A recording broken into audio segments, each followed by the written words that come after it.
लोकसभा चुनाव 2024 में एनडीए के अंदर चाचा भतीजे के बीच जो दूरी बरकरार है वो कब तक कम होगी या ये नहीं हो पाएगी। ऐसे में तमाम सवालों का जवाब अब खुद भतीजे ने दिया है।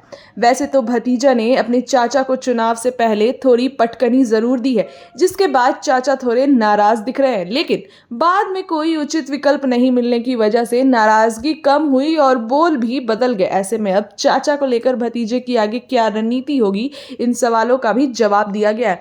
दरअसल बिहार की राजनीति ने पिछले कुछ दिनों में अब कयास लगाए जा रहे हैं कि चाचा और भतीजे की दूरियां घट सकती हैं और लोजपा के दोनों घरे एक हो सकते हैं। हालांकि जब इस बारे में एक दैनिक समाचार पत्र के इंटरव्यू के दौरान चिराग पासवान से सवाल किए गए तो उन्होंने कहा कि यह जानना काफी अहम हो जाता है।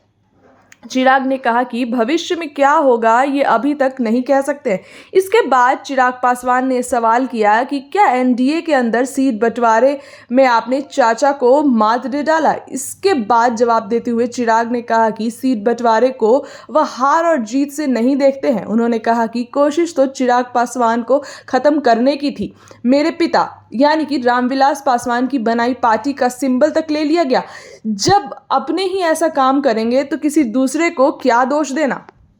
चिराग ने कहा कि चाचा और भाई ने जो कुछ किया उसके बाद कुछ नहीं रह जाता है। इसमें परिवार से सब आहत है। लोजपा के दोनों गुटों के विलय पर चिराग ने कहा भविष्य में क्या होगा ये अभी नहीं कह सकते। उन्हें जिम्मेदारी का एहसास हो रहा है। उनका विजन बिहार फर्स्ट और बिहारी फर्स्ट का है।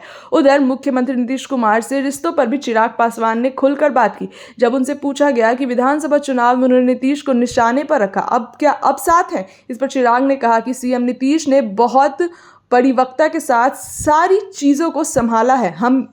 हमारे बातचीत बेहतर समन्वय है।